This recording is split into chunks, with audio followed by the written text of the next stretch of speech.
মথুৰাৰ বীৰ সেনানায়কসকল তোমালোকৰ ঐকান্তিক প্ৰচেষ্টাত শেষ হৈছে ৰাজনন্দিনী দৈৱকীৰ শুভ বিবাহ তোমালোকৰ কৰ্তব্য দেখি আজি মই সন্তোষিত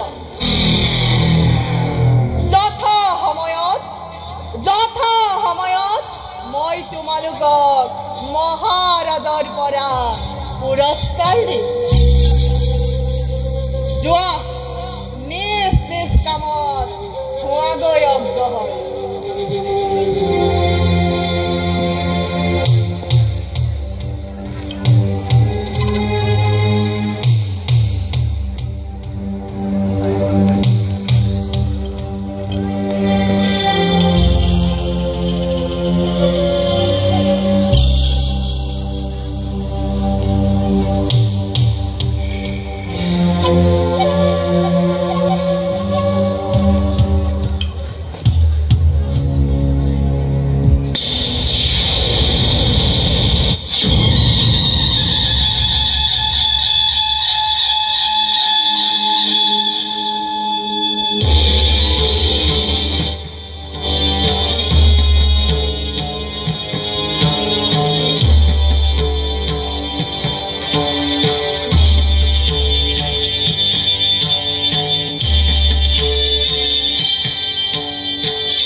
মহাৰাজ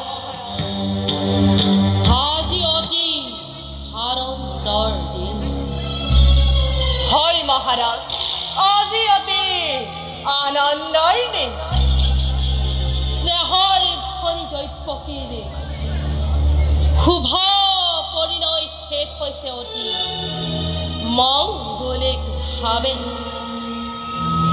আজি অতি সুখী মই স্নেহৰ ভনি দৈৱকী বসুদেৱৰ হাতত অৰ্পণ কৰি মই আজি অতিকে সন্তোষ হয় মহাৰাজ দৈৱকীৰ বাবে বসুদেৱ উপযুক্ত বৰ আৰু সেইবাবে ময়ো অতি লভিছো আনন্দ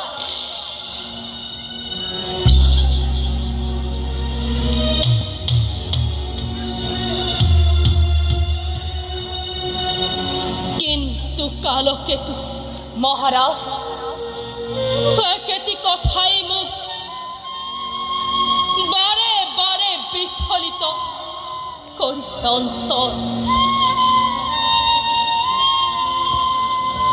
আজিহে বুজিছো মই কন্যাদান যেন কিমান কঠিন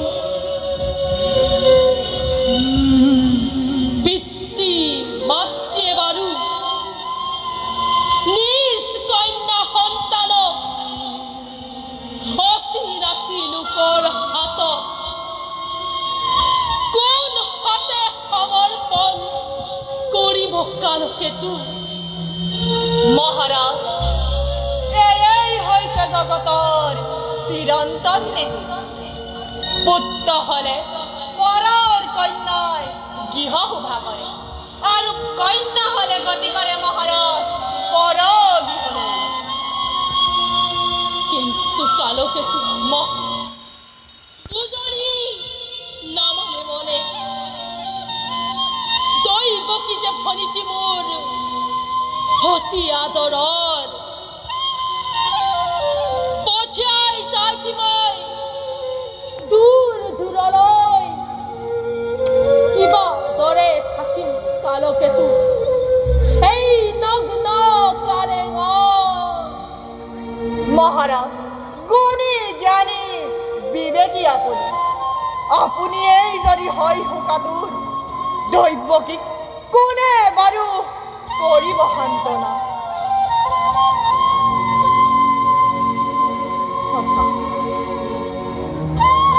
সঁচা কালকেতু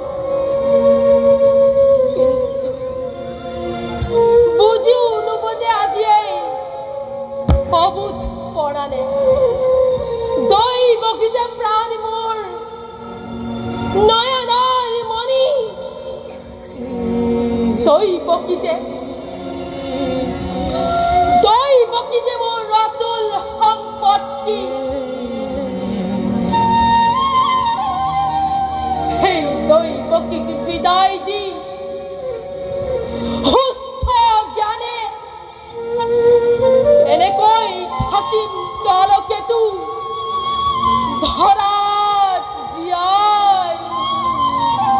মহাৰাজ দুৰ্বল নহব আপুনি, পাহৰি নাযাব সেই অতীতৰ কথা।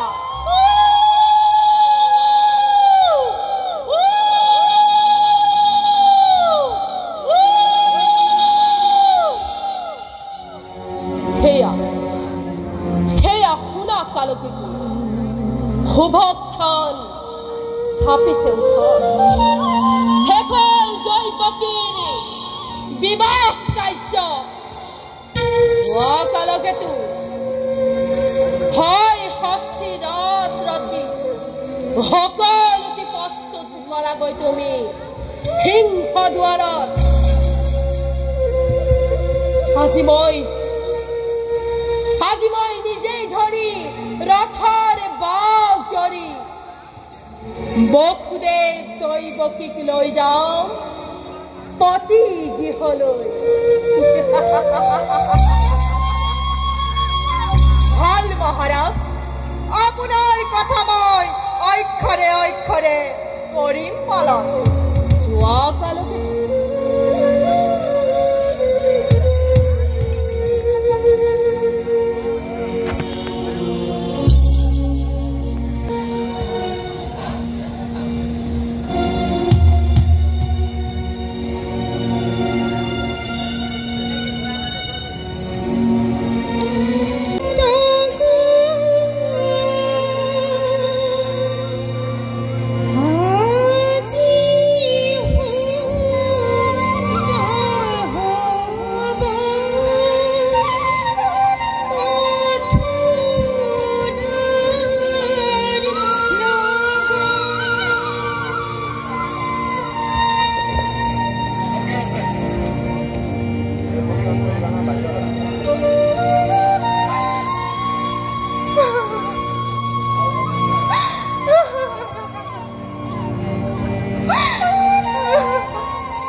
দাদা, চিৰদিনী মই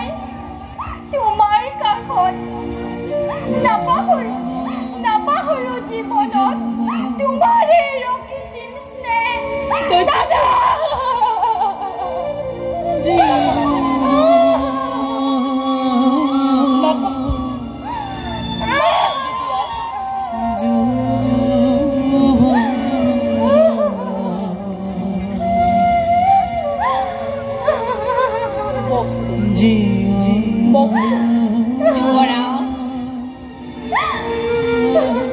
আজি এই শুভ দিনত শুভ ক্ষণত মোৰে এজনী ভনীটিক তোমাৰ হাতত মই কৰিলো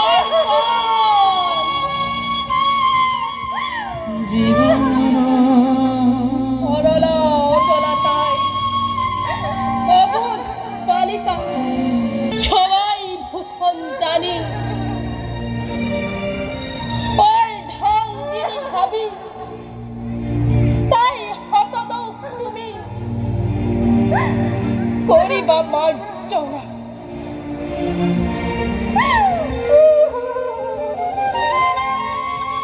কিন্তু মনত রাখবা বকুদে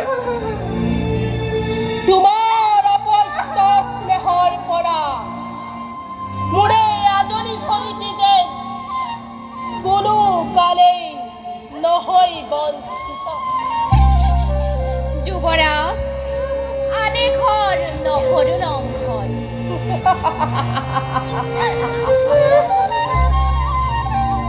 আদেশ নহয় বকুদে, ই মোৰ অনুৰোধ মাত্ৰ।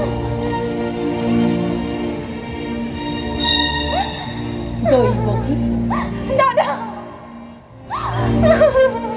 শুন শুনাই, পতি ব্ৰহ্মা পতি বিষ্ণু পতি ত্ৰিনয়ন পতিয়েই তিৰোতাৰ জীৱনৰ ধন।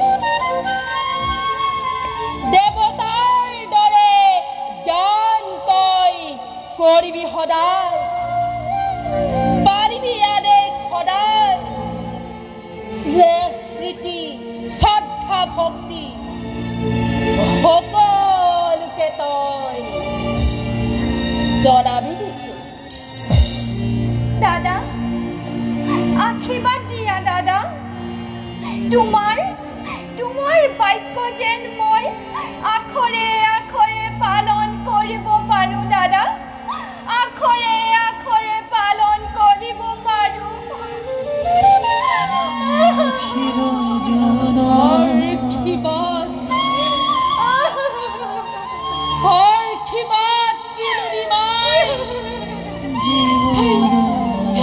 ভগা দাদাৰে দুলালাই পঠিয়াই কিবা দৰে তুই শূন্য গৃহত আজি অন্তৰ ভাগিছে মোৰ, নামানে বুজানি একো নোৱাৰো সহিব মই। জীবন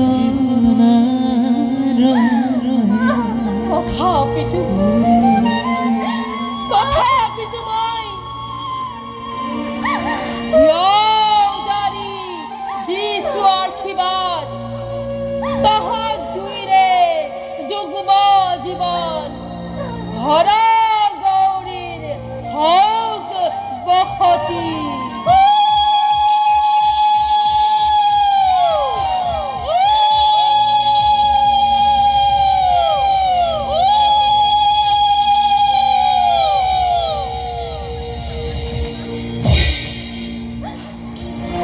बोला बोला बोल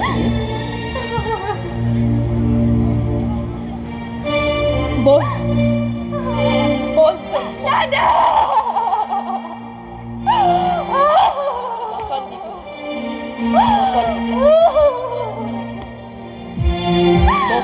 যুৱৰাজ, আজি মই নিজেই ধৰি ৰথৰ গগ জৰি তোমালোক দুইকে লৈ যাওঁ যদুপুৰীলৈ।